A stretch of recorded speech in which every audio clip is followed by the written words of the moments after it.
society. We're certainly talking about private citizens and local governments. They all need to be brought together so we can have this discussion and not just 112 at our feet where it's so extreme. So absolutely, we're ready and willing. So a sigh of relief for tonight, but going forward tomorrow, you're saying the conversations will pick back up again.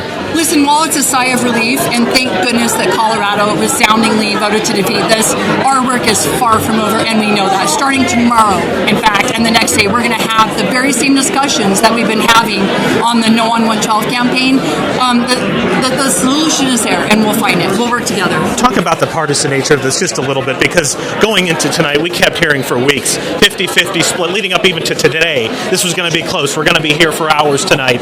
Looking at what the numbers are right now, obviously we're not calling it, but the numbers are in your favor. The numbers have been way off from what polls have been showing. Is that a little disconcerting? And what would you say to the pollsters out there? Well, I can tell you that we've been hearing and watching everything, and I'm a fifth-generation Coloradan, and I had a feeling where Colorado was going to come down. The numbers are amazing tonight, and again, we're so grateful. But we had a feeling, based on being out there talking to people, that we just had a good feeling going into tonight. And so, for those who said it was neck and neck, I guess you're wrong. Right, gotcha. Tracy Bentley from the Colorado Petroleum Council, thank you for joining us. I appreciate it. There you have it. I mean, the night is obviously still going on here. We at Denver 7 have not called the 112 numbers just yet, but all indications indicate to us that 112 will be defeated. We'll keep you posted. Back to you guys. I appreciate that. 112 right now, 58% no to 42% yes, so it is razor thin, but we have not called it just yet. A lot of money thrown into that race, as absolutely. You know, for that measure. And a couple of things I want to say. First of all, this is kind of an experiment we're doing for election night, covering this extensive coverage on our streaming devices. So thanks for tuning in for this. And also, we appreciate any feedback you have. Email us, post on Twitter or Facebook. We'd like to hear what we can do better, what we've done well. And again, thank you for taking time to watch this. So we're also keeping an eye on the national scene right here. The Senate's going to remain in the hands of Republicans. It still looks like the Democrats are on track to take over the House, so that has not happened yet. Tight races in Florida, in Georgia. Jeff Lake's Senate seat in Arizona still very close to call too. Back here in Colorado, we have an Attorney General race that nobody's calling yet. George Brockler just came out publicly and said he's not ready to concede, and you can see why right there, fewer than 100,000 votes separating those two gentlemen right there. So Jacqueline Allen spoke with DA Brockler about a half hour ago, and here's what he had to say. Oh, hey, this is a hell of a picture. Hang on. I got to do this. Oh, yeah. Is it called Pano? Is that the one? Oh, yeah, let's do that one right there. Now, look, this may be the most important thing that I do here, and I say that because if you guys have been watching the polls and the numbers come in, this thing is way too close to call. And that's exciting.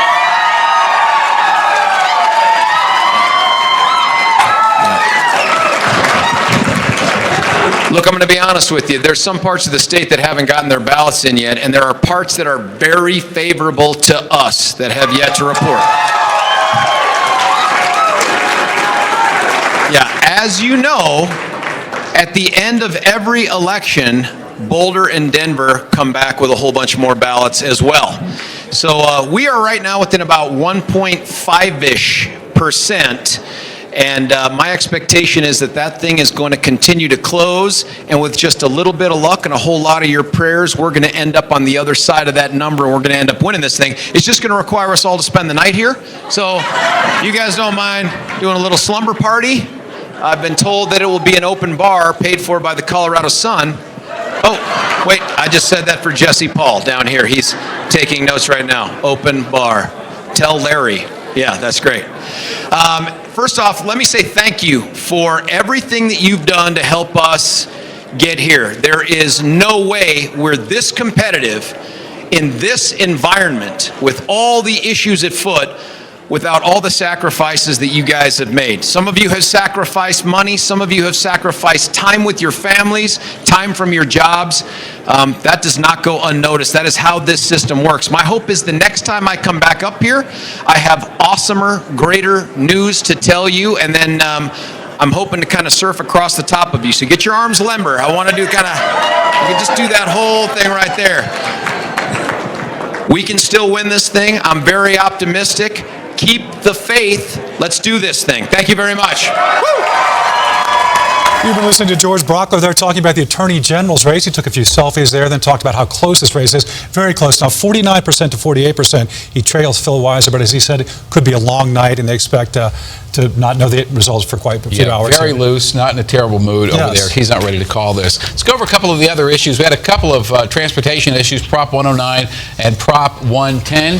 First to 109. This basically would create a $3.5 billion bond fund for specific statewide transportation projects. Unlike, and you can see people are voting no on this overwhelmingly. 110 also would fund transportation, but the money it raises would not specifically spell out which projects that they would be for. But both of those are going down in a ball of flames. And Coloradans apparently have a hard time with money, tax money that they think is going to be taken out of pocket. Let's talk about Amendment A, the prohibit slavery. That's been a very contentious issue here. Looks like that will pass with 65 and 35. It's leading now with 68% reporting, but that's been one that failed a few years ago, and now they've brought it back again. Yeah, how about that? We're going to outlaw slavery. So Amendment Y and Z, this is the gerrymandering both with federal offices, congressional offices, and state. You saw the Terminator himself, the Governator himself, Arnold Schwarzenegger was here in Colorado campaigning for these. This would create a commission rather than how it is currently done, and people apparently do not like the way districts have been drawn, so that one is winning overwhelmingly right now. And then Amendment 73, the income tax increase for schools. That's been another expensive issue here. Looks like 56% of you have said no to 44% yes, with 69% reporting. Again, that's one that's been a lot of money dropped into publicity here for this. And again, it looks like people do not want to spend that money now for tax increase for schools. Tom and I are going to stretch our legs, get some more information. We'll be back here in just a few minutes. In the meantime, we're going to send it back to ABC News. Terrific programming of the national election picture tonight. President Trump after he threatened to end the policy on birthright citizenship. So this has been an interesting race to watch. And we are now seeing Democrats sweep every single district that went for Clinton. Got to stop now. We're going to pause so the rest of the nation can join us.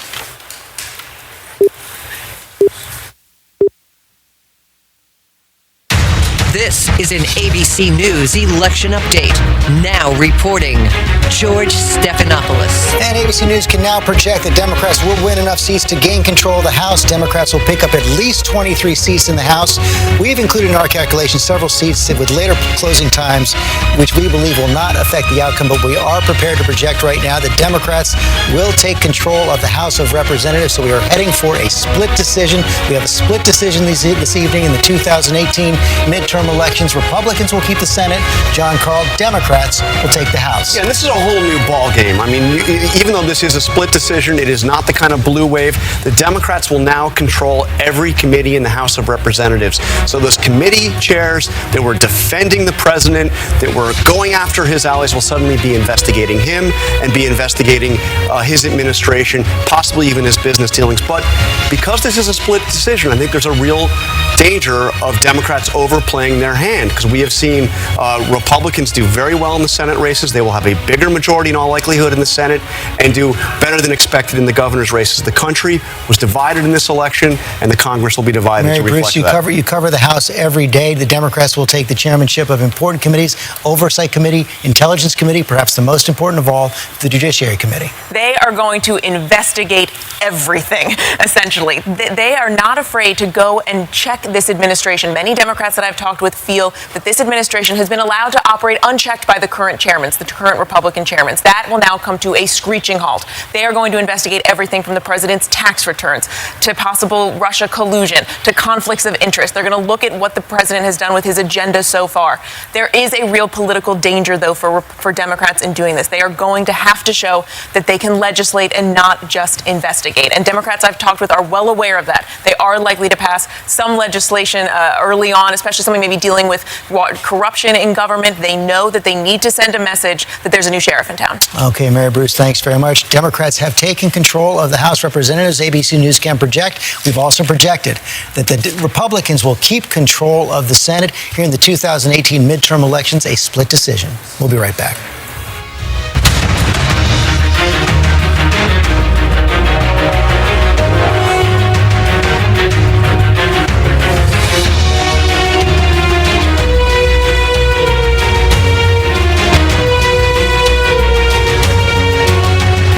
ABC News Live as George and the rest of the team take a break. We're up here in the skybox continuing our coverage on ABC News Live.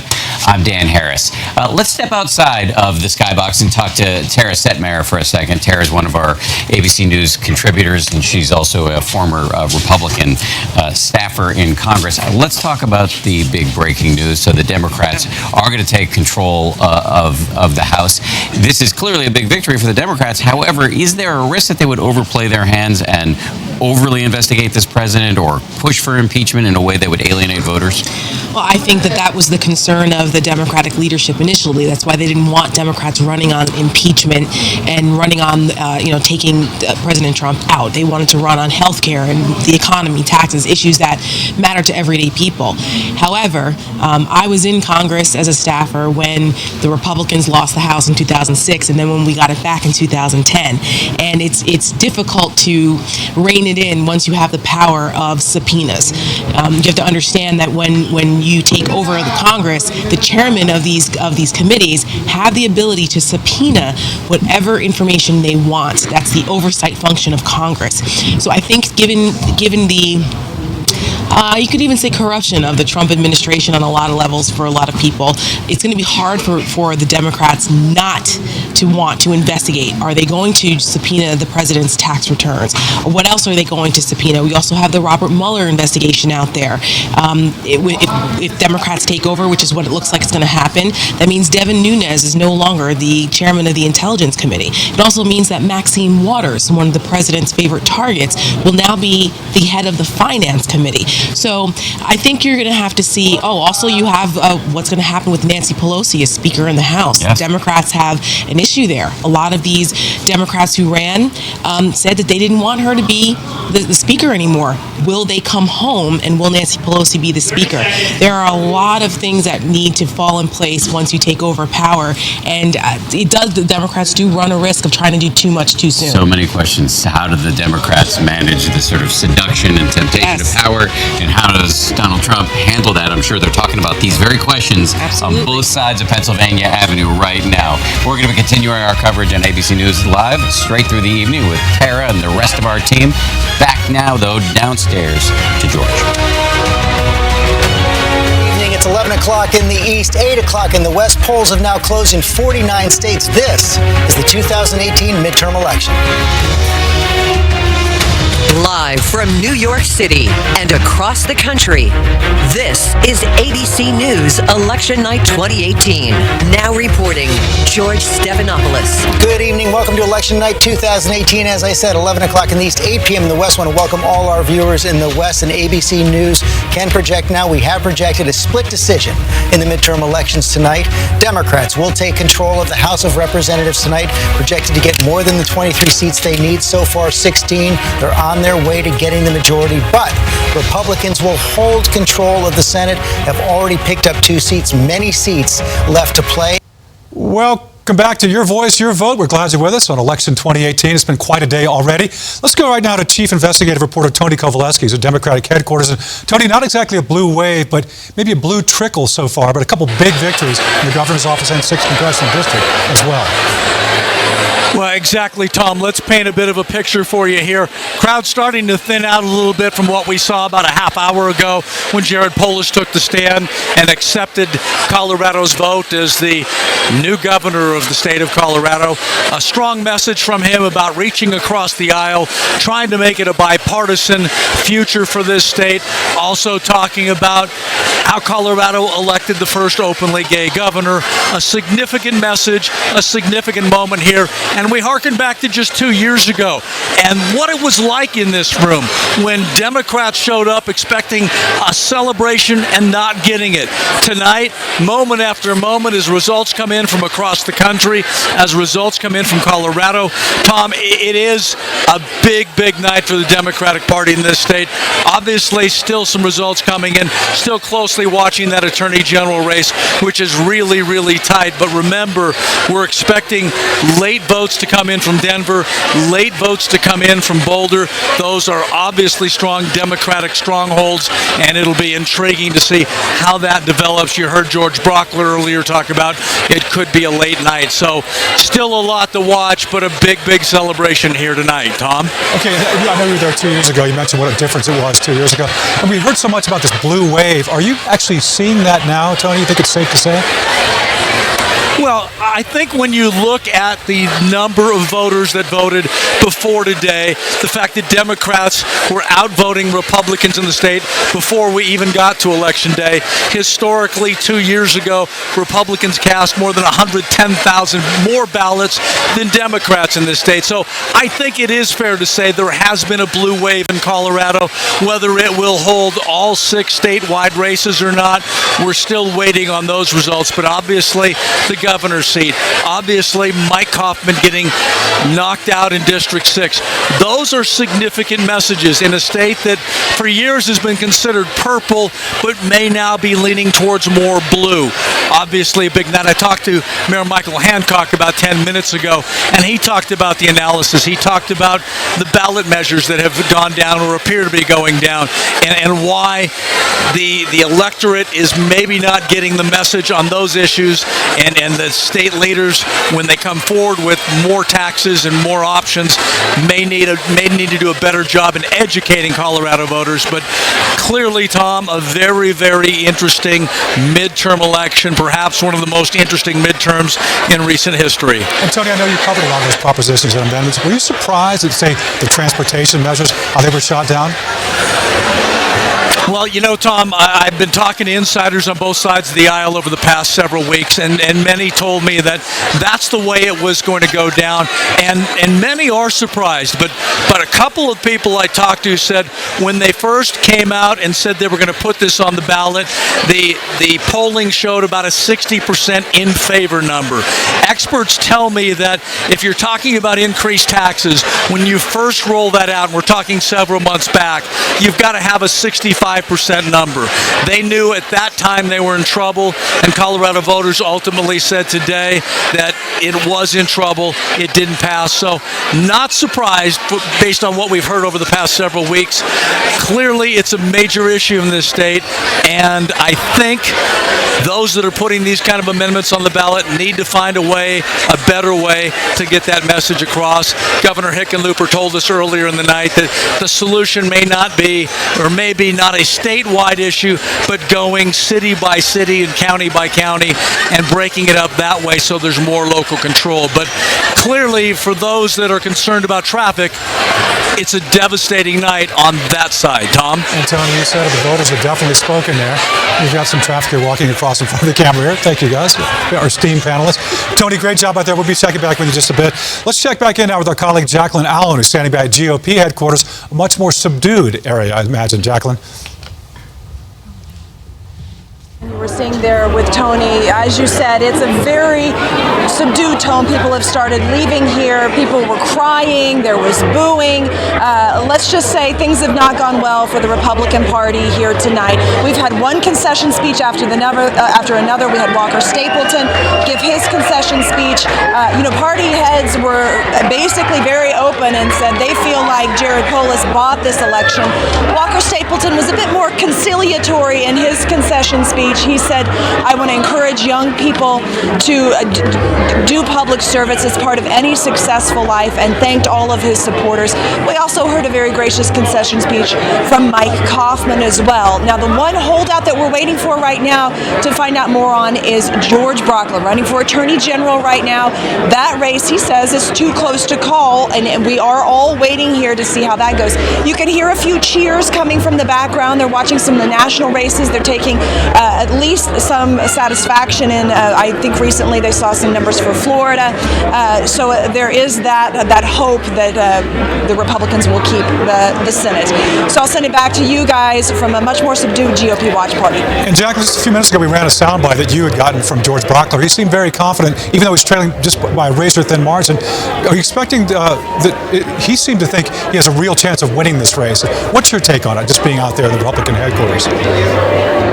It is very close, and at this point, as we start to get the numbers in, it may be too close to call. I think he said at the time it was 1.5%. So it will be interesting to see as the numbers continue to come in if that starts to change at all. He wasn't even sure when he said that which districts were in, and if they were districts that would lean, which precincts were in, and if they would lean towards him or if they would not.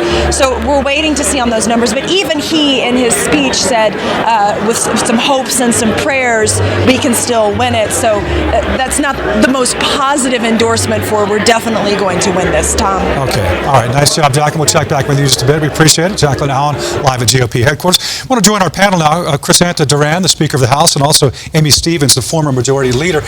You heard them talking. We were talking all day about this blue wave. Okay. Do you think it's safe to call it a blue wave now, Chrysanta? It is a blue tsunami. It's what it's looking like. We are seeing Democrats win on a variety of different levels. I think it's very exciting because we would need to make sure that we have problem solvers in office. And I do think that this is a referendum on Donald Trump and the divisiveness that he has communicated from the top down. Also passing a tax plan that helps those that are the wealthiest Americans when there are far too many hard-working people that are still having a difficult time getting ahead.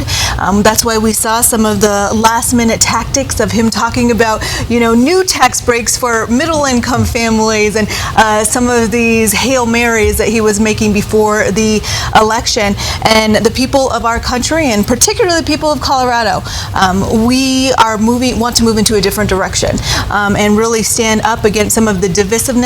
We need to show through our actions that we are an inclusive state where we just don't tolerate people with differences, but we celebrate them. Sure. Well, and Amy, obviously you have a different take on this. When you were saying this is less a referendum on Donald Trump and more a referendum just on history here. I really think we've lived through this. I mean, I've lived through it, and I was in the legislature not that long ago. I think, though, the wave already was going to be coming.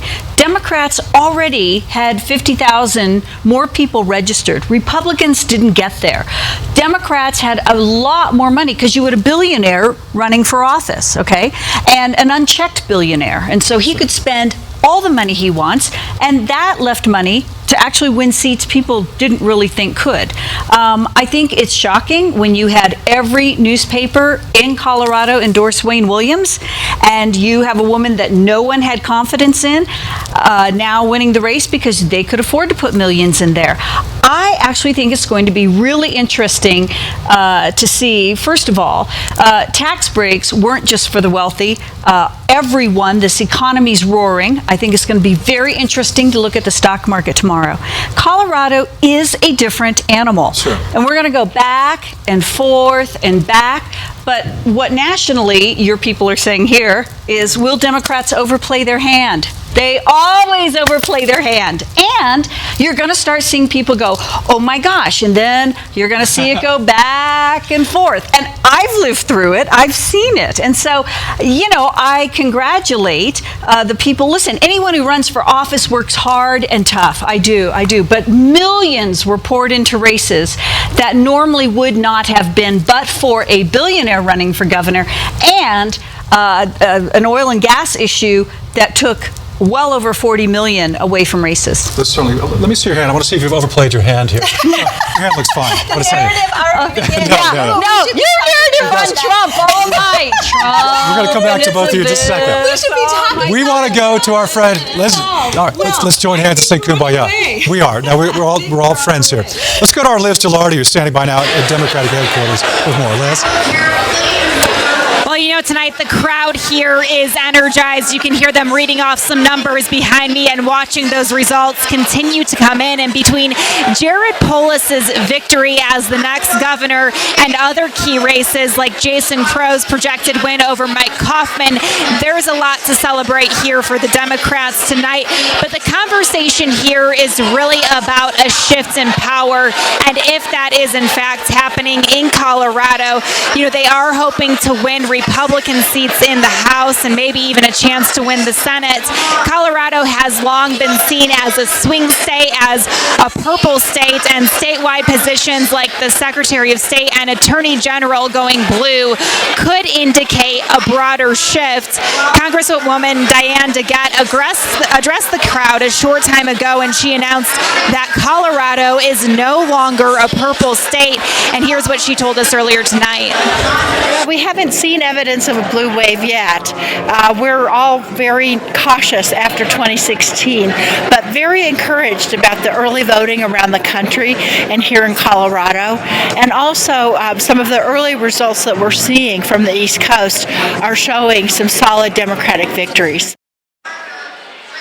And we know that independent voters likely played a key role in some of these races tonight as well. So it'll be interesting to see the breakdown and kind of how that played out. Reporting live was Gilardi, Denver 7. All right, Liz, we appreciate it. We want to send you right back now to ABC program before we return.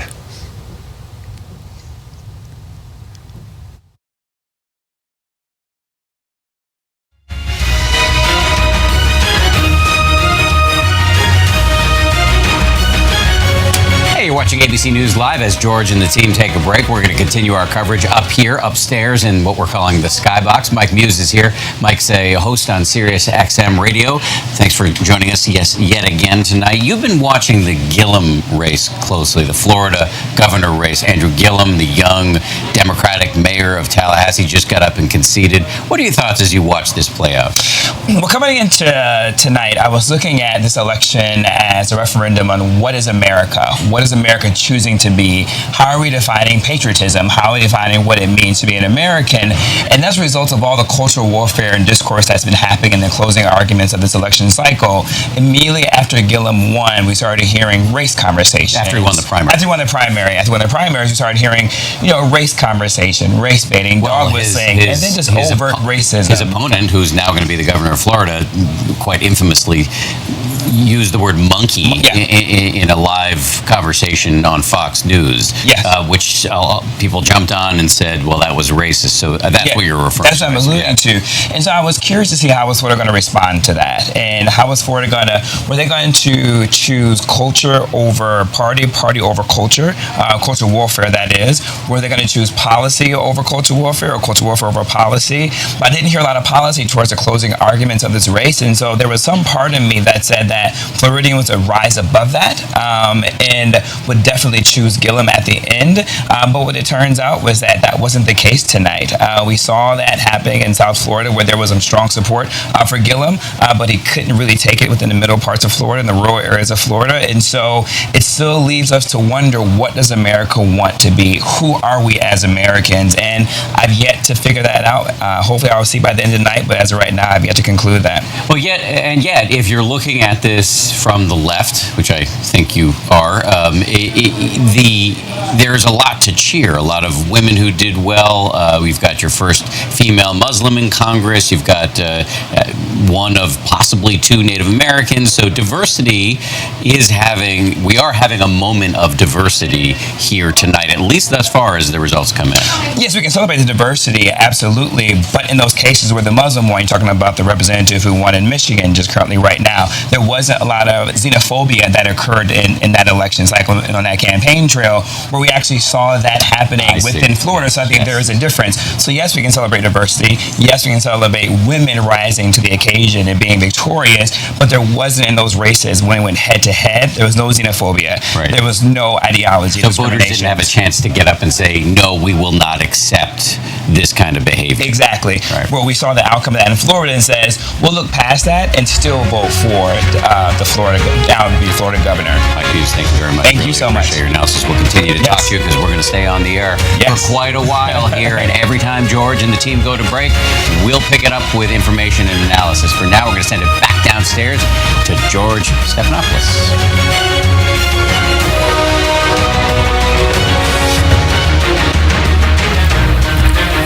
Back at ABC News headquarters here in New York, we are projecting Democrats are going to take the House tonight. You see right there, they picked up 17 seats. They are going to go beyond the 23 they need to take control of the House tonight. But Republicans will keep control of the Senate. They have already picked up 2 seats, several seats still out there. So we have a split decision tonight between the House and the Senate. President Trump has already weighed in, just weighed in on Twitter, called it a tremendous success tonight. Thank you to all. I want to bring in his counselor, Kellyanne Conway, from the White House. So we just heard what the president thinks, Kellyanne. Should I start with congratulating you on the Senate or offering condolences on the House? Neither, George, but I did just leave the president. He says hello to everyone at ABC. There's no question that his presence on the campaign trail made the difference. In fact, he went 5 for 5 in just his stops from Sunday and Monday alone. I was with him yesterday. Those 3 stops on the Monday, all 3 of the candidates he stumped for in 3 very different states, for governorship of Ohio and also 2 Senate seats in Indiana and Missouri, both of which are pickups from the Democrats. And I think when a president in power has the Senate, it's easier to get through judicial nominations. You've seen that's one of been big mark of his success in the first 2 years in office are these judicial nominations getting through, 26 in the U.S. Circuit Courts, and of course 2 of the United States Supreme Court, and also the executive noms. The House looks like it will go Democratic, but not by the large margins that have happened in the past. We know that President Obama suffered 63 losses in the House in 2010, President Clinton 54 losses in 1994, his first midterms. And these presidents, these 2-term presidents, found a way to work with the party out of power on things that matter to the country. This president is prepared to do that, to work across the aisle. Well, that's what I wanted to ask you. That's what I wanted to ask you. But how is this going to change the way the president does business? He's now got, as you said, Democratic House, Republican Senate. Will he come forward with any new proposals that will try to appeal to both? Well, there are a number of proposals like immigration, DACA. He tried to make a deal here with the Democrats last year. That's still on the table. And certainly he just worked with Democrats in the House and the Senate for a historic bipartisan opioids and drug package. So he's proven that he will do that. Also, I think the Democrats, if they've got the majority in the House, will need to come to him and present also. So I think you can expect him meeting with them in short order, whoever they decide their leaders are. But this is also a president who intends to be very busy during the lame duck session. The nation's business goes on even in lame duck, and there are a number of issues that are very important to this president, this country, that he wants them to attend to as well. One of the things he talked about before Election Day was that he would veto any government funding bill that didn't include money for his border wall. That might be tougher in a lame duck session with Democrats coming in to take control of the House. Is the president committed to shutting down the government if he has to? What the president is committed to, George, is continuing on with border security. Border security is national security. That is an issue that likely helped a number of these candidates on the Republican side tonight, along with the booming economy, really a historic economy in our lifetimes. But also, this president has already secured $1.6 billion in funding for his wall and has made very clear that that is one component of a very large, comprehensive, complex issue called immigration. We have to do something about chain migration, he has said, the visa lottery system, also working on DACA, something he presented to the Democrats almost a year ago. It was last January. So he's still here. He's still willing to negotiate, but we can't see immigration through a single lens. Some only talk about the Dreamers in DACA. Others only talk about the border wall. This president is willing to tackle it in a more whole-of-government approach. You pointed out the president's success on the campaign trail, getting those Senate seats and some governor seats as well, and there's no question that where he campaigned, you did see that happen. Some concern among House Republican leaders that created a backlash in those suburban House districts, and that's why you lost the House, because of the president's rhetoric on things like immigration and border security. That sounds like the blame and shame game that's really misplaced here, and here's why. You know, candidates and campaigns matter, and they're not all equal. This president did what he could do in many of the Senate races, the governor's races, and a few House races. I would point your attention to Andy Barr, incumbent congressman in Kentucky 6. That was an early bellwether tonight that everyone, including ABC, was looking at, George, because, and rightfully so, because Andy was embattled. The president went there specifically to campaign for Andy Barr about 2 Saturdays Saturdays ago, because it's very important for him to go and support House members, the president says, who support free markets and freedom. There was no governor's race. There was no senator's race. It was just for the House. But I see a lot of those consultants who certainly have enriched themselves through these races and perhaps lost some of the races are now going to blame the president here. And they should think about that, because candidates and campaigns matter. Were they inventive enough? Were they creative enough? Did they raise enough money? There are some candidates who lost tonight on the Republican side who distanced themselves from President Trump too. That is their right, and we respected that, but they lost anyway. Because the president is not going to have the House in Republican hands anymore, one of the things we saw him just before the end of the campaign say maybe he should take a softer tone. Is that what we're going to see? Well, we always welcome that, and the president also said at the end of that sentence, George, he would like to take a softer tone, but he hasn't been able to. That it's been a rough and tumble game. He thinks that he has been treated unfairly, that sometimes people focus on personalities and not policy, or they're focused on politics and not principles. He would very much like to continue forging ahead on behalf of this country. This booming economy has to keep going. We hear from job creators, job holders, and job seekers all across the country that they're just doing better. I think in your own polling, it suggested that most Americans feel economically anyway that they're more buoyant or they're more secure. We want that to continue. Tone matters and tweets matter, but really policies are what most Americans focus on. And I think the issues today were very important. You saw a lot of star power go to marquee races, like in the Georgia and Florida governor's races, for example, and those candidates came up short. That doesn't matter as much, I think, to many voters than the issues. Kellyanne Conway, thanks for your time this morning. Congratulations on the Senate. We'll look forward to talking to you tomorrow, and we'll be right back.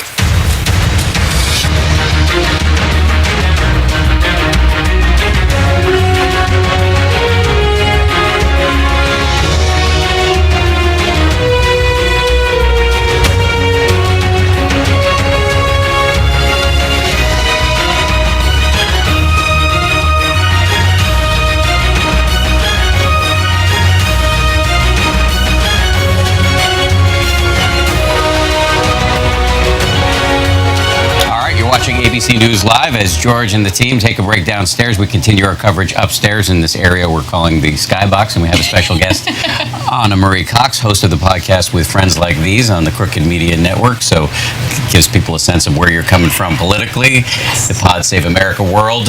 So that would be the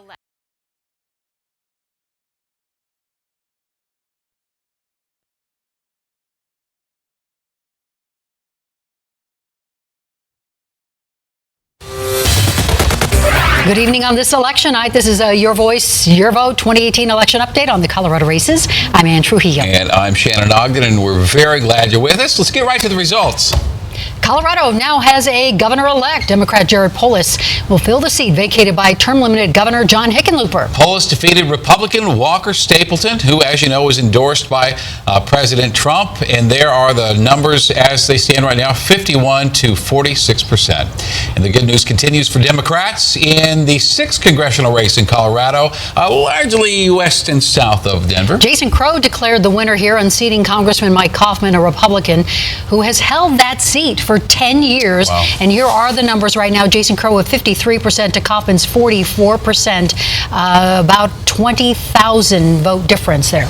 And boy, was that an expensive race. 5,000 on Crow's side, about 3,500 or million on Kaufman's side there. Big money in Colorado this year all the way around. We do have crews out covering all the big races for you tonight at election headquarters. As you can see, there's our chief investigative reporter, Tony Kovaleski, is live at the Dems, where there's a big, loud party going on there, Tony. There was a huge celebration, Shannon and Ann, and I think one of the storylines tonight is the polls got it right. The numbers were right. The mail-in ballot that we saw that showed a significant blue wave in Colorado turned out to be accurate, and we saw that with the governor's race. We saw that in the Kaufman race. We're seeing it in so many other spots, but clearly here tonight it was a celebration for the Democratic Party.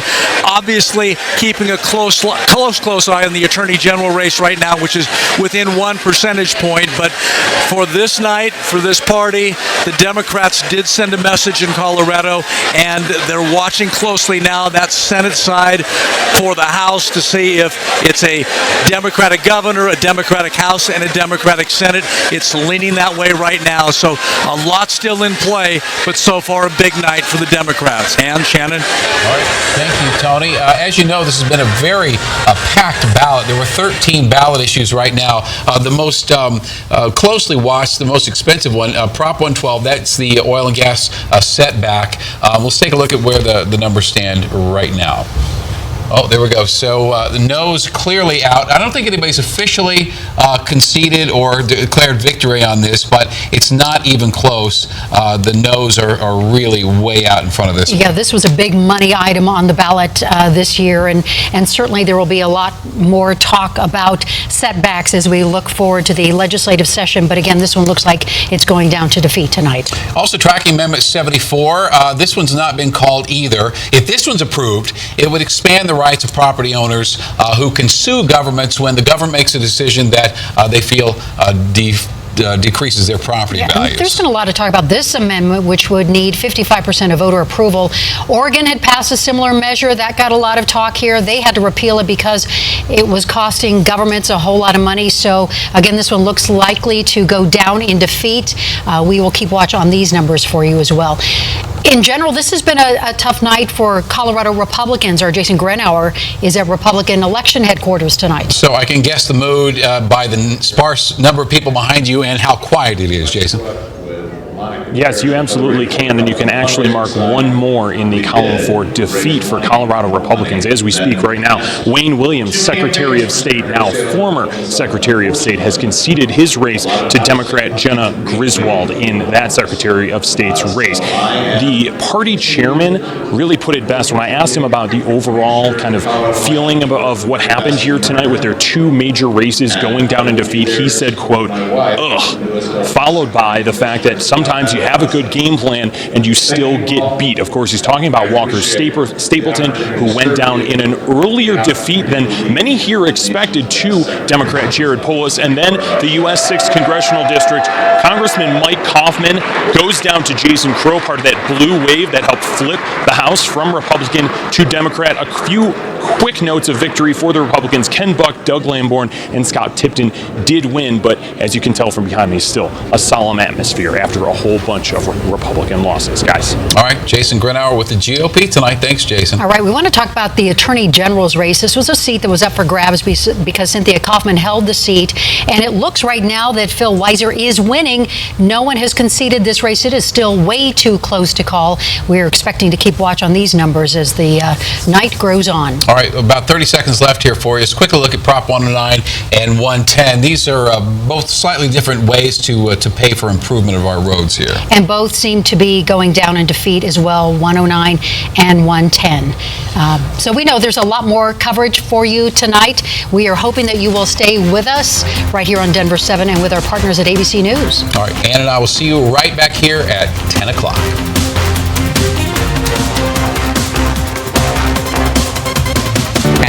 Do you see that continuing to be an issue if or when we move forward here? And by the way, we just have a few seconds for you to answer that question. Well, there was already a lawsuit filed today asking Kemp to resign, and that will absolutely be an issue if this race moves to a runoff, because he'll still be supervising that election, which would take place in a month. Dan? Steve Osunsami, thank you for quickly answering a big question I asked you with limited time. We really appreciated that. Steve Osunsami on the ground in Georgia. We're still waiting for a projection in that closely watched race. One other race we want to tell you about, or one other issue that's come up tonight, is the people of Michigan have resoundingly voted yes on a proposition to legalize recreational marijuana. So weed is now legal in the state of Michigan. Thought you might want to know that. We're going to send it back downstairs now. We're up in the skybox on ABC News Live. Let's get it down to George and the rest of the team on ABC News on this historic election night.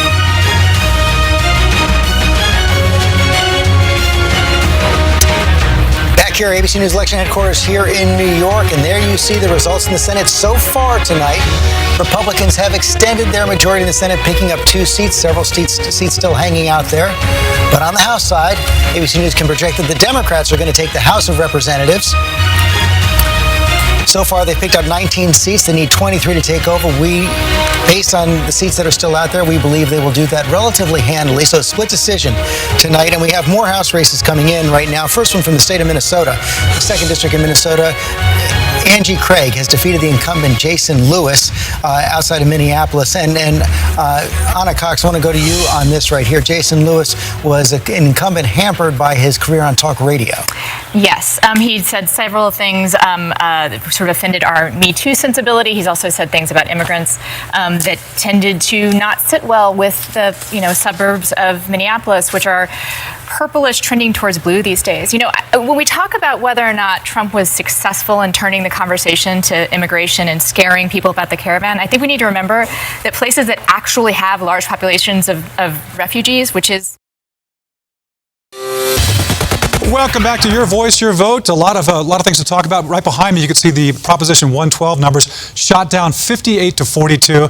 Not really a big surprise. I want to bring our panel in here to talk about this. Chrysanta Duran and Amy Stevens. You were saying how important transportation is and education, all that stuff. But are you surprised that this proposition went down like it did?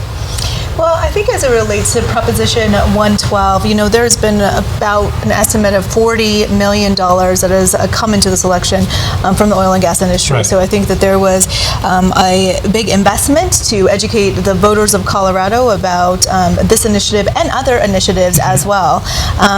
I can't say that I'm completely surprised by the results, but it was looking much closer going into the election. What do you think? Yeah. I mean, it's I'd like agree. both sides were kind of against I thought it was this. going to be closer. I'm surprised, but again, they ran a very good campaign. I mean, digitally, they really reached out in every way possible to get the number they did tonight. A lot of money invested. You were saying how important it is, transportation. I mean, we do need to make some changes, but obviously this is not the changes that resonate with voters here. Now, look, the oil and gas issue is certainly super important for Colorado. 109 and 110 went down in defeat today for transportation. And again, I was shocked. I thought one might make it through. And I thought really it would be 109 as opposed to 110, but both were rejected. And again, now the legislature will have to figure out what's going to happen.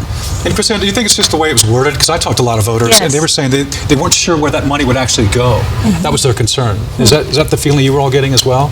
Well, I think on the transportation front, I think the challenge has been that we have not seen more Republicans willing to work in a bipartisan way to advance a long-term solution.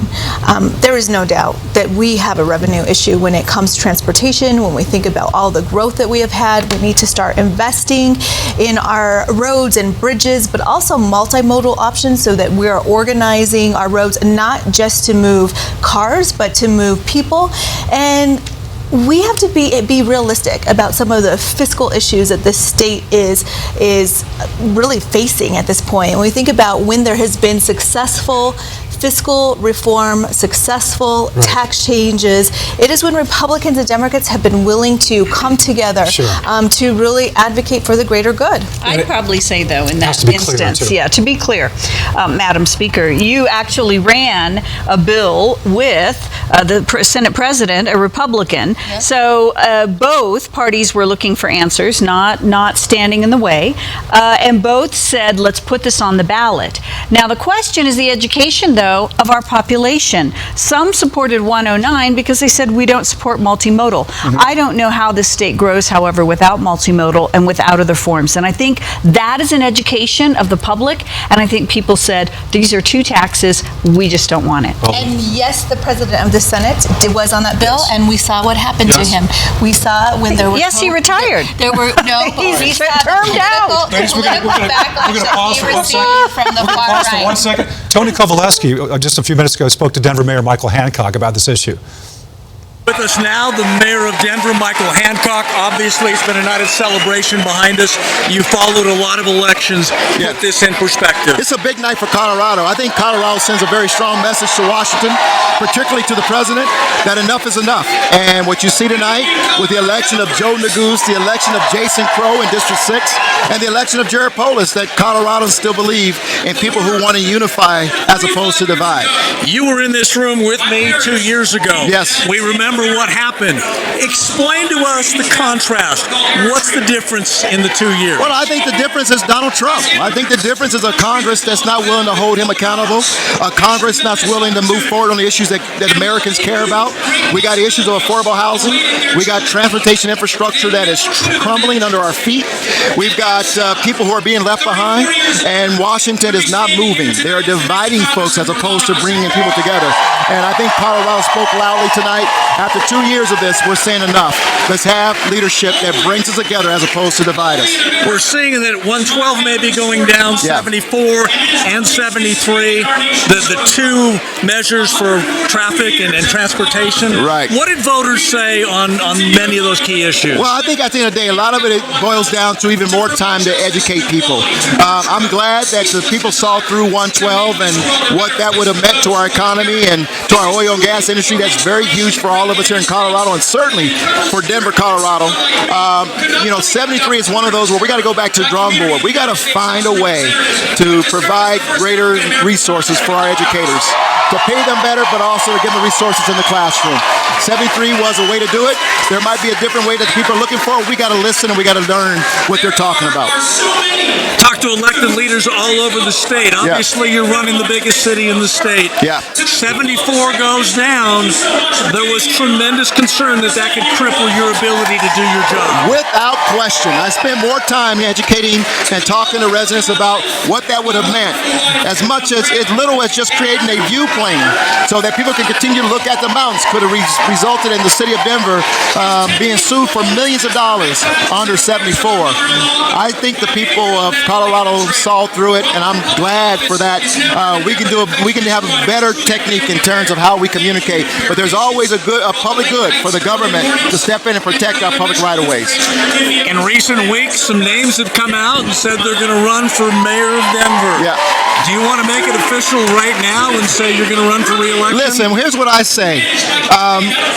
Why wouldn't people want to be mayor of Denver? This is a great city. It is the hottest city in the country right now with regards to its economic expansion, with regards to people wanting to be here. Everybody is talking about Denver, Colorado. Whether you're in Seoul, Korea, Tokyo, Japan, whether you are in London, England, people are recognizing what's happening here in Denver in terms of its attractiveness. I get it. But there's a difference between wanting to be governor, being mayor, and there's a difference with regards to realities of governance. We've been willing to lean in and make the tough decisions. That's why I've stood up and said, you know what, we got to finish the job we started, and a third term is going to allow us to do that. So you're announcing tonight you're going to run for a third term? I've said all along I was running for mayor. Thank you for your time. Thank you. That was Tony Kovaleski with a very happy Denver Mayor Michael Hancock, who does, as it appears, that he will run once again for mayor. We appreciate you joining us here tonight for your voice, your vote. We'll see you back here throughout the evening on Denver 7 and on the denverchannel.com. Have a great night.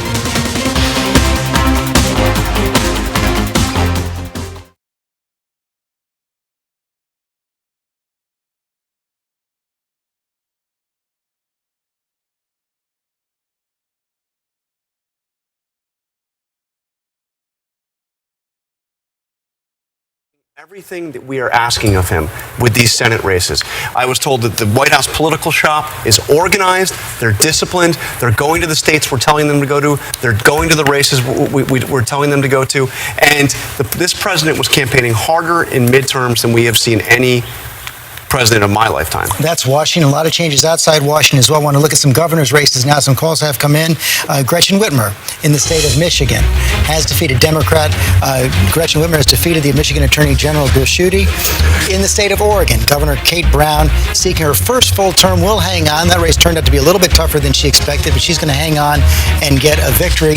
And let's take another look now at the Georgia governor's race right now, which is getting a little bit closer as more of the raw vote comes in. Stacey Abrams, the Democrat, up against Brian Kemp, the Secretary of State. He is still above that 50%. Remember, if both candidates are under 50%, then there is a runoff. So let's go back to Steve Osunsami in Atlanta.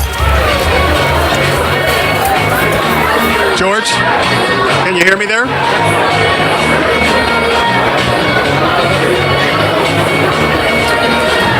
George, the crowd here hasn't quite digested the numbers that we're seeing. They're still hoping that there are enough votes within the metro Atlanta area to make up the difference, but it is looking increasingly unlikely that that's going to happen when you crunch the numbers.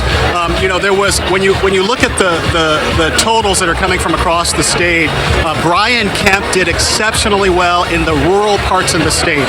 In the south, in the north, those counties are all red. When you add up those numbers from those counties, even though they may be small, 5,000 to 10,000 votes per county, it's enough to put him to put him ahead of her, even though she's doing so well in some of the largest counties in the state. There was a lot of concern about his role in this election because he is the current Secretary of State and supervises elections. There was a lawsuit filed today to get him to resign. It still is possible that this could move into a runoff. If that does happen, there will be more calls for his resignation, but right now he has a very good lead, and a lead that within a few hours we could probably know that might be enough to seal this. Okay, Steve Osunsami, thanks. Still waiting on George. I want to go back to Matthew Dowd, though, on that pickup for the Democrats in the state of Michigan, another one of your home states right there, and we are seeing Ohio. I don't have a second home. Yeah, right. I just was born there. Almost as many states as Romney.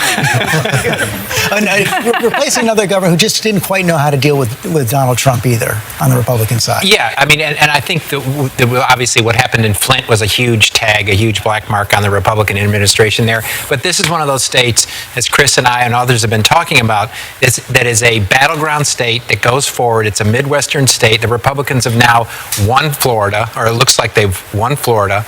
Ohio, Democrats have won, kept Pennsylvania, Michigan, and so actually we're all converging on this. It's going to be the same place that we're going to be talking about again and again and again, where they flip, and it's going to be ultimately decide what the politics of going forward. One thing I'd like to add, George, is if you look at the total of the night, is Democrats have much to cheer and much to lament, and Republicans have much to cheer and much to lament in this. But the problem comes is anybody going to come and say, what do we do about the country? Because we were divided before tonight. We're even more divided after tonight. I want to bring that to Chris Christie because it does seem that that governors, for the most part, have had a better record of figuring out how to bridge those divides in their home states than anything Congress can do. Yeah, it's definitely true, because when you're a governor there, you are forced, because you see your constituents every day. You're forced to produce results. And when you don't, they show up at a town hall meeting, they show up at the dry cleaners or at the deli, and they're like, what are you doing? And I think what Matt talked about with the Midwest, you're going to see Wisconsin to a recount. You may see Iowa headed to a recount. But what you're seeing is right now only 4 governor's races down for the Republicans. I think that also tells you something for what you said. There's practical results being delivered. And where they didn't, they lost. In Michigan, where Rick Snyder looked to have failed, in Flint on water, they kicked out the Republicans. In places where they succeeded, they kept Republicans. And so it's a very interesting thing. Remember, 26 open seats. 26 open seats this time. It's a lot. The exit polls are bearing out exactly what Governor Christie has just said, in particular when it comes to the Flint water crisis. I mean, what Gretchen Whitmer did was she went after working class voters. This was a state that Trump won by 10,000 votes 2 years ago. And take a look at the exit polls. I'm just going to laser in on how they handled the Flint water crisis. And who would be better to handle towns having safe drinking water? 42% said only Gretchen Whitmer. She had some very, very basic arguments to make. She said, I'm going to handle the Flint water crisis. She said, fix the damn roads was one of her key slogans. And she won. She won handily in a state after Florida and Ohio that the Democrats sorely needed a governorship somewhere tonight. Seeing some split decisions there. We'll be right back.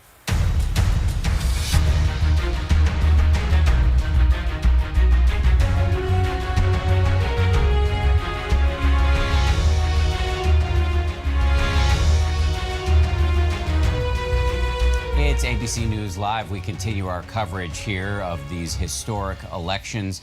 Let's take a quick look at the state of Florida and a race that is too close for us to make a projection. The incumbent Democrat Bill Nelson running against Rick Scott, the popular sitting governor. At this point, 99% of the expected vote reporting, and it's 50-50. And at this point, we're not going to be able to make a projection. It's unclear when we'll know who emerges victorious in this race. Rick Scott got a lot of support from President Donald Trump. Two campaign visits just last week. The incumbent Bill Nelson also was thought to have been getting some positive coattail effect from Andrew Gillum, the Democrat mayor of Tallahassee, who is running for governor. However, Gillum has already conceded in his governor's race. So this is a really interesting race, surprising in some ways. We will continue to watch it perhaps for days. Let's check now on what's popping on social media. Let's get it over to ABC's Kenneth Moten, who's running a post on that beat tonight. Kenneth, what are you seeing? Dan, the reaction is just pouring in as many of those big races have been projected by ABC News. We mentioned President Trump earlier putting out his first presidential tweet post midterm election results. But now we want to show it to you. The president right there saying tremendous success tonight. Thank you all. There was actually a tweet below that actually responding to the president, trying to keep him in check and putting some perspective on it that, hey, remember, you lost the House, but you've got the Senate. Moving on now, let me just show you this one right here from Azuna, who says Andrew Gillum in Florida ran an amazing race. Sad to see him concede. Hashtag election night. Election night been trending here in America with so many tweets coming in using that hashtag and others. Sophie said congrats to Ron DeSantis, Florida, and to the state of Florida. Hashtag God is good. So a Ron DeSantis supporter there, happy about his big win. And again, Dan, all that reaction just coming in fast and furiously. Kenneth, somebody got in my ear when you were trying to talk to me there. Can you say that again? The reaction's coming in fast and furiously. All right. Thank you.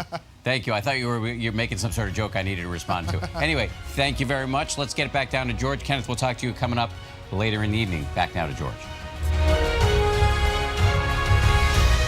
We have another big result coming in on the Senate where Democrat Claire McCaskill, Missouri, is conceding now to Josh Hawley, the Republican. Another pickup for the Republicans right there. I want to go straight to Missouri where Senator McCaskill is conceding. Deborah Roberts. George, it was the worst nightmare for people here. The supporters were hoping, but you could feel the air go out of this room a short time ago. And then everyone started going to their feet. You knew that Claire McCaskill was coming in. Look, everybody knew that this was going to be an uphill battle, but nobody expected her to lose by such a big margin. So she finally just came in and decided to support her supporters and to thank them. She said she's not going to go home and sit on the couch, but she wants to thank them for all the work they've done. Clearly a very disappointing night for Claire McCaskill and her supporters here tonight. A big, big loss. This is Trump country. It was just too hard for her to overcome the president's pull in Missouri, George. Yeah, and tonight she has thrown it in and she's given it up. She had come from behind before, couldn't do it this time. Abby Huntsman, though, up against an impressive Attorney General of the state of Missouri, Josh Hawley. Yeah, and I think, again, it shows just the impact that the president has. He was on the ground in Missouri was it last night? Yeah. And he brought his family, his team with him, and brings them up on stage. And I think there really is something to that we're seeing in this election cycle. The candidates that have tied themselves closely to Trump, including what we're seeing in Florida happen.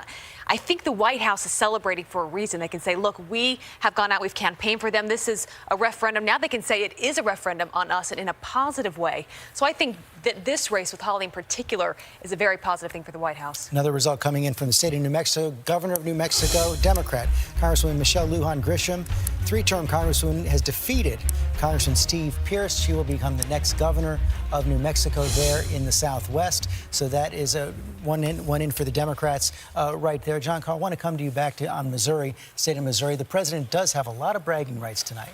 He does. He was there 5 times. He spent more time in Missouri than any other state. And he targeted McCaskill. He targeted McCaskill over the Brett Kavanaugh vote. He targeted McCaskill over being out of step with a state that is very much Trump country. This was a state, this was a seat that they targeted as one that they thought that they could win. and he did it. If we have it, let's bring up the board. So now the Republicans have picked up 3 Senate seats right now. The outstanding ones, Nevada and Arizona, right now. And look, can we take a look at the raw vote in Arizona, see what we have right there? Let's pull that up, where Kirsten Sinema is running against Martha McSally, if we have it. It's coming up right now. Very close there right now. Still, you guys see 10,000 votes separating Martha McSally and Kirsten Sinema right now. So the Democrat is behind right there. Let's take a look also at the state of Nevada, where Jackie Rosen is up against Dean Heller. Guess we don't have that quite yet, but we're gonna. This is Donna Brazil. Last 2 pickup possibilities for the Democrats here. Well, George, first of all, I want to say something about those red state Democrats. I remember going down to Louisiana to help Mary Landrieu when George W. Bush was popular in the president. It's very hard when these states go red. You look for areas to expand the vote. Claire McCaskill tried to expand the vote. She tried to campaign in areas where Democrats once had a majority. It was a very uphill battle. I was surprised to see her lose by so much, but she's still a great lawmaker and a great public servant. You know, we heard from so many Republicans going into this race today, George, that President Trump was the politician that excited their supporters most. And we are really seeing that play out, particularly in that Missouri race. President Trump attacked McCaskill hard. He said a vote for McCaskill is a vote for Nancy Pelosi. And she ended up having to run radio ads where she said that she's not one of those crazy Democrats. So we're really, as we heard Kellyanne Conway say, President Trump's power on the campaign trail is a huge asset to not just him personally, but to every Republican that he's been tying himself to on this race. Let's go out to Nevada right now, where Amy Robach is there waiting for the votes to come in. Amy, what are you seeing? That's right, George. Well, we just had the incumbent, Dean Heller, take the stage here at the GOP election headquarters here in Las Vegas. He hadn't been seen since Friday. He's really kept this weekend low-key. He hasn't been out campaigning publicly. He was with Donald Trump Jr. on Friday, and he was thanking President Trump here on stage in addition to the vice president. But this is a very tight race, and at one point, this was one of the states that the country was looking at to see whether or not the Senate could swing in one direction, because his challenger, his opponent, Jackie Rosen, has certainly come out strong. She was campaigning hard today in Clark County, which makes up a huge part of the voting bloc here in Nevada. 3 million people here in the state, just under, more than 2 million here in Clark County in the Las Vegas area, and that's what she needs to pull off a victory tonight. If she wins, Nevada would be making history with 2 female senators, so a lot of people here waiting to see what will happen. We have no results in just yet. There were very long lines at the polls here in Nevada today, and so we heard and we saw on Twitter Nevada saying we are not going to release any results, no numbers, until we know that every person in this state has cast their vote. So we are waiting to get our first glimpse about where this race is headed. But again, Heller and his family took the stage just a short while ago, thanking supporters as we all wait to see what happens here in this state, George. A lot of early vote in Nevada as well. John Carl, Dean Heller, one of those late converts to President Trump. Yeah, Trump really hit him hard because he voted against the first effort by the Republicans to repeal Obamacare. But he came around and he voted for the next effort and ended up tying himself very close to the president. He's also somebody going way back to the campaign who was very critical of the president over the Access Hollywood tape. So he was not a favorite of the president's from the start. But again, he had to win re-election in Nevada.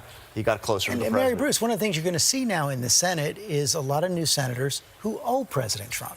Yeah, it will be an interesting dynamic because it changes the way that the Senate will interact with this White House, especially as Republicans have tried to, many walk a fine line. I often go up to them in the hallway. One of the most frequently asked questions is, what do you think of the president's tweet? How are they going to respond? How are they going to interact with this president, especially if they feel that they owe him one, a big one? I want to ask you about that because you used to report a lot that you would hear Republicans who would be telling you things off the record that they wouldn't tell you on the record. Has that grumbling gone away? It has gone away a little bit, and I suspect you may see it go away even more so. So it will be interesting to see how they walk that fine line going forward. We've heard that the president has called Nancy Pelosi to congratulate, so he's going to be working with a Mitch McConnell, who he is much closer to and who owes him. But also, there is the reality here that he has to deal with a Democratic House, with Nancy Pelosi, somebody, you know, who he's had a tough relationship at times, but also a pretty warm relationship at times. And he supported Nancy Pelosi in the past. It seems like the distance passed, but it was quite a long time ago. But we'll see if they can work together. A lot more to discuss when we come back.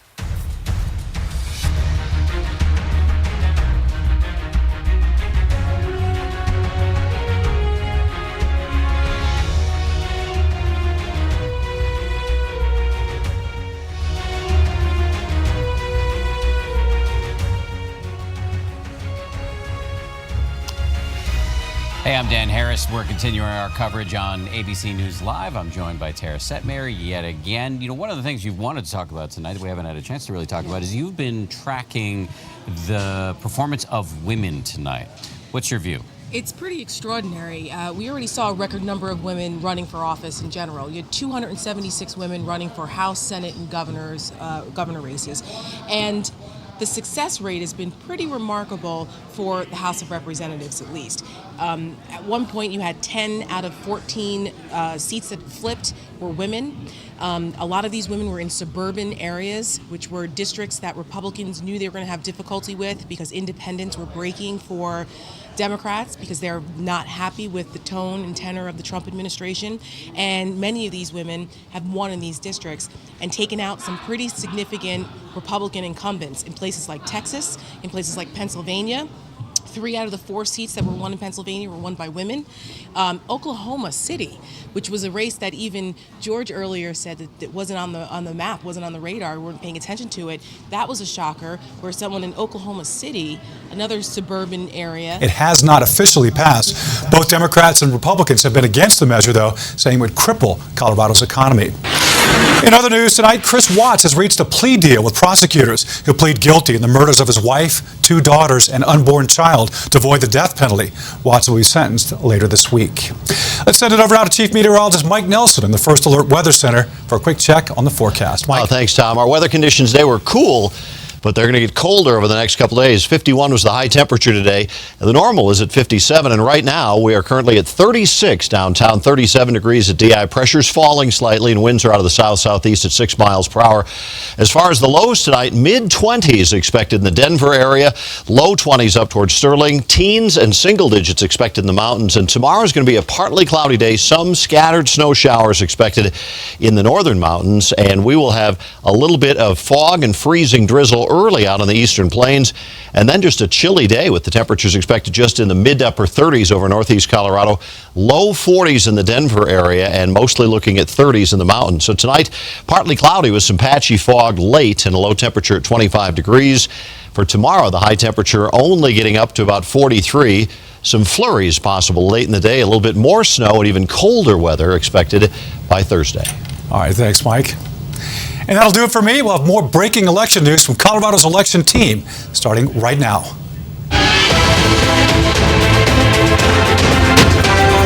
Tonight, we reaffirm what an amazing state that we live in. The voters have spoken, and Colorado has a new history-making governor. As your governor, I want to serve to protect our Colorado way of life. And talk about that blue wave, what it means for Colorado as we look toward 2020. We are sending a shot across the bow. Republicans need to dislodge themselves from the president. As Democrats take control of the House, reaction pouring in tonight from across the state and the nation. Tonight, you send a message that democracy is alive and well in America, and that you will not be silenced. And a major win for oil and gas as the state shuts down a proposition for oil and gas setbacks. And who's going to pay to fix our roads? A question we'll still be asking tomorrow. We have an army of reporters all across the metro.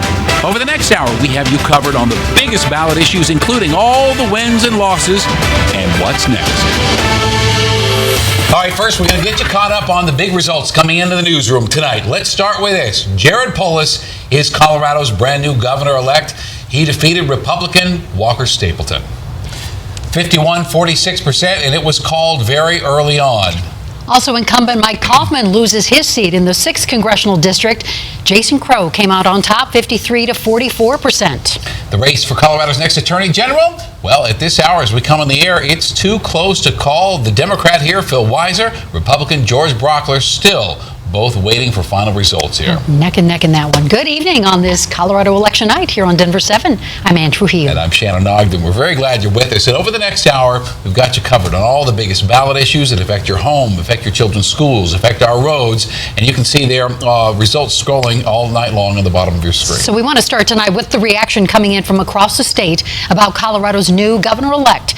Jared Polis, the millionaire entrepreneur, has represented Colorado's 2nd Congressional District in the House since 2009. So let's kick things off with our chief investigative reporter, Tony Kovaleski, who is live at the Democratic headquarters tonight with a big, loud celebration. Tony? Yeah, Shannon Ann, a night of celebration here. And really the storyline is we were not fooled by the polls. We were not fooled by the early vote. All pointed to a Democrat blue wave in Colorado. It has been significant, starting with the governor's race. Polls all along show Jared Polis about 7% ahead of Walker Stapleton. When all is said and done, that number might be right on the button. But this room packed tonight, ready to celebrate. They got the celebration they didn't get 2 years ago when they expected to be celebrating and everything went upside down for Democrats in the state and across the country. But let's listen now to Jared Polis moments after he got word that he is Colorado's next governor. Republicans, independents, Democrats, Greens, Libertarians, and those Coloradans who chose not even to vote. Because you know what? All too often in campaigns, people see it falsely as a zero-sum game. Us versus them. One wins, the other loses. But you know what? For this transition, and as we move into governing, we're going to show that we can all win together. I want us all to win, and tonight is the beginning of that incredible journey for our state.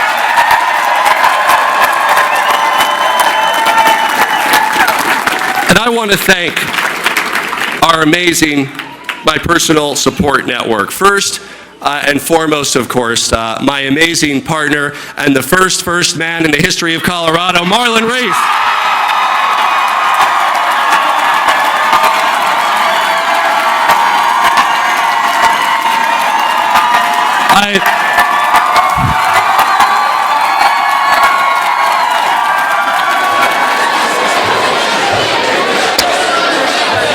Clearly a significant moment on the podium there. Jared Polis becoming the country's first openly gay governor.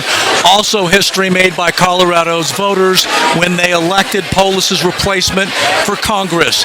The state's first African-American congressman, Joe Negrun. We talked to